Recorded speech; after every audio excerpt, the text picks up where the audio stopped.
Good morning, children. Now, classification. Next topic is classification of material in terms of conductivity. So, you know that there is an insulator, there are alloy, there are conductors, and there are semiconductors. So, first we will do conductors. Conductors are material with very high electrical conductivity. Okay, so example, all the metals will come in this: copper, aluminium, silver, aluminium, tungsten, etc., etc. Okay, alloys have high resistivity and low conductivity. Rho is resistivity, sigma is conductivity. So high resistivity and low conductivity. High resistivity with respect to conductors. Alloy is a homogeneous mixture of two or more metals. Okay, then insulators are the material with very small or nil electrical conductivity, so they do not conduct electricity. Example, glass, rubber, wood, etc. Then comes semiconductor. Now semiconductor, so it's somewhat like a conductor, material whose electrical conductivity lies between that of conductors and insulators, so that is why semiconductors. Example is germanium and silicon. These are the pure germanium and silicon are elements, okay, but then there are compounds also which will come in the category of semiconductors. Now, effect of temperature on resistance. So how does it affect? So here you see R increases with temperature for a resistance wire, conductor or alloys. All of them R increases with temperature. So why? Because when you derived expression for R, it was R is inversely proportional to tau. Okay, R was in, you see this expression, R is equal to ml by ne square tau a. So R is equal to, this tau comes in the denominator. With temperature increase, tau decreases. Relaxation time decreases because of frequent collisions, and so R will increase. Okay, so R increases inversely proportional. So R increases with temperature. Now there is another formula, RT is equal to R naught 1 plus alpha T plus beta T square, where alpha and beta are some constants. Okay, and T is the temperature. Now for small temperature, RT is equal to R naught. T stands for any temperature, and R naught for resistance at 0 degrees Celsius. Okay, so R naught 1 plus alpha T. This T is the change in temperature between 0 degree to T degree Celsius. That change in temperature will be T, right? T minus 0 is T. So 1 plus alpha, so for small temperature change. So if your temperature changes T, it is fine. But if this T is very small, then the highest units can be neglected. So beta neglected. Small temperature change, this is just alpha plus T. Okay.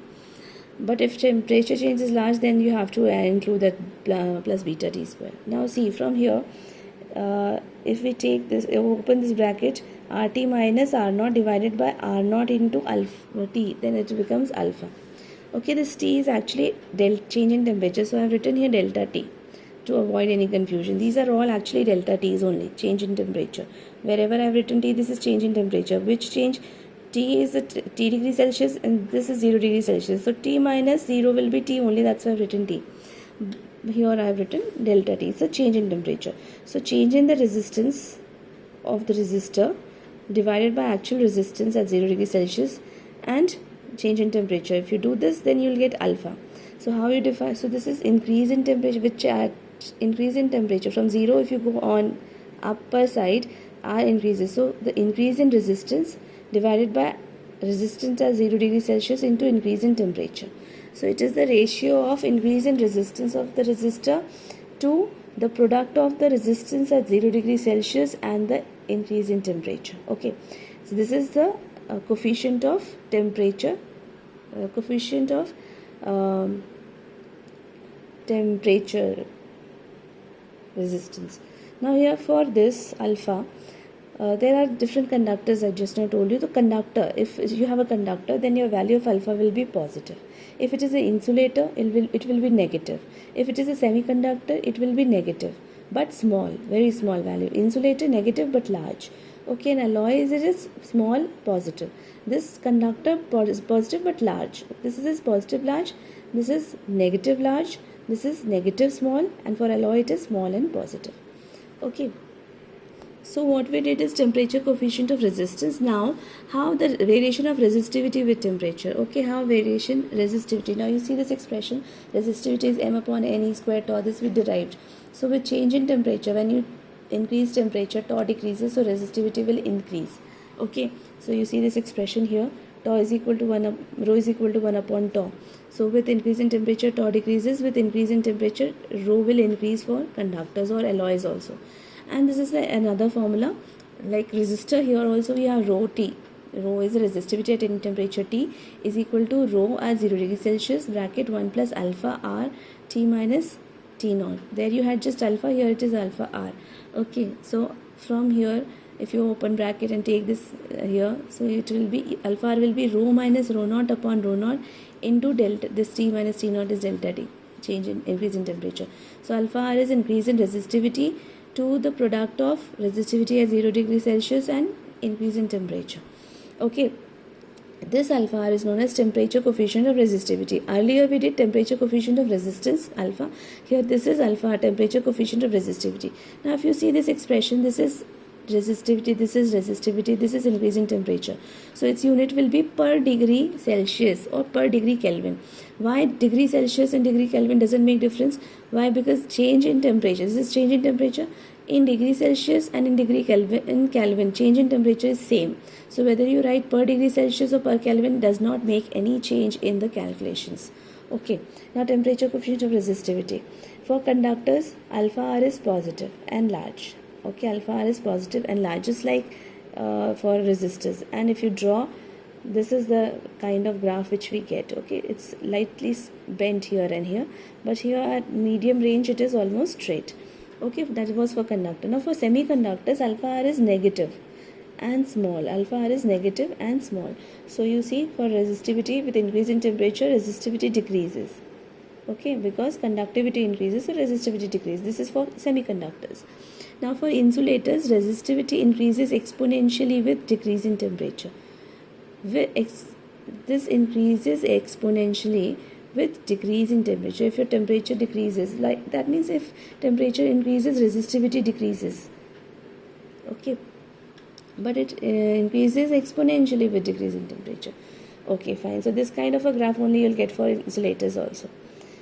Exponential graph, I mean. Few terms are there. Now ohmic conductors. You have ohmic conductors, means conductors which follow Ohm's law. That means for which V is proportional to I. Then you call it ohmic conductors.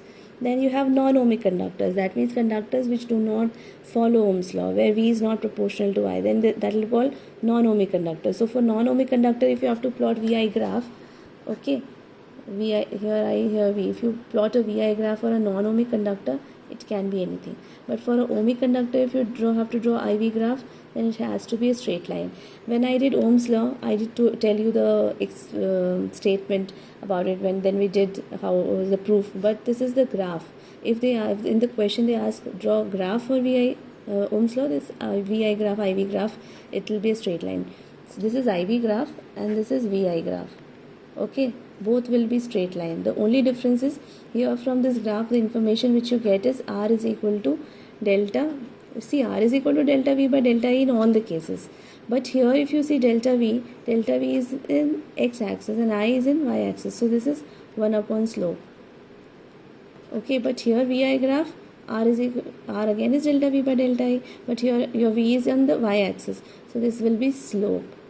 Okay, so if you have this graph, slope is equal to R. If you have this graph, slope R is equal to 1 upon slope. Okay, so here greater is the slope, less will be resistance. Here greater is the slope, greater will be the resistance. Okay, then there is another term called thermistor. Thermistor is where alpha R is very high. Okay, thermistor ke liye alpha R is very high. So heat sensitive, so it can be used as a heat sensitive device whose resistivity changes very rapidly with change in temperature. With a very slight change in temperature, your device resistivity will change. So it's a very heat sensitive device. Okay, changing resistance with change in temperature. It can actually sense the change in temperature also. So application of thermistor is temperatures. So to measure very small change in temperature. Okay, to safeguard the filament of picture tube of TV. So if there is any change in temperature, it will save it from the drastic change in temperature.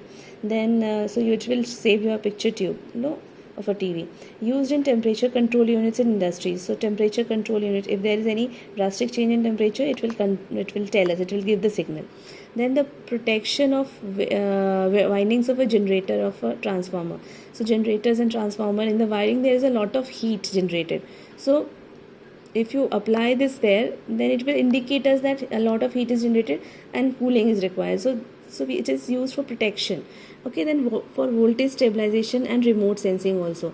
Voltage stabilization also cause, if voltage is not stable, it can also cause heating effect. So it will tell us, the thermistor will tell us that there is a drastic change in temperature. So we can stabilize it. So voltage stabilization and remote sensing. Okay, that's it.